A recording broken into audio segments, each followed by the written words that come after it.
رات کو اردو میں ان کا درس ہوتا تھا. شاہ صاحب کے ساتھ ہم چلتے تھے تو کہتے تھے آج کیا موضوع ہوگا. اچھا ہاں ایسے اب گاڑی میں بیٹھے ہوئے ہیں تو پوچھ رہے ہیں آج کیا موضوع ہوگا. تو ہم کہتے شاہ صاحب آج تو یہ موضوع ہمارا خیال ہے آپ بیان ہونا کریں. چاہیے. آپ یقین کریں شاہ صاحب کی اللہ ذوالجلال نے ان کو اتنا استحضار دیا ہوا تھا کہ جس موضوع پہ ان کو کہتے اسی موضوع پہ وہ مکمل ان کی تقریر ہوتی ہے ایسے جیسے کہ انہوں نے پہلے تیار کی ہوئی ہے. واہ کیا علم. میں نے انہیں کہا شاہ صاحب یہاں رواج ہے کویت میں کہ علماء جو ہیں وہ جب کوئی بڑا پروگرام ہوتا ہے تو کچھ نہ کچھ نوٹس لکھ کے لے جاتے ہیں. تو آپ نے کچھ نہیں لکھا. تو آپ نے بھی کچھ لکھا ہوا ہے.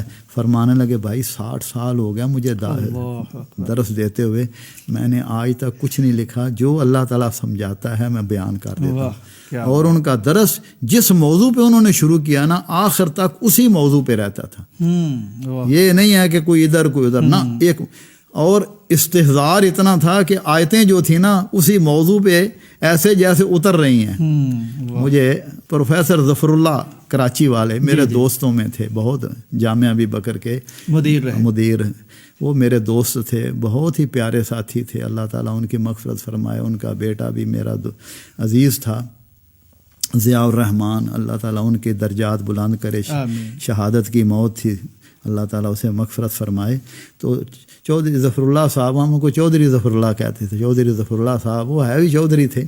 تو بتانے لگے کہ لوگ کہتے تھے مجھے کہ شیخ بدیع جو ہیں ان کا بڑا استحضار ہے, اور میں اس بات کو نا اتنا سیریس نہیں لیتا تھا.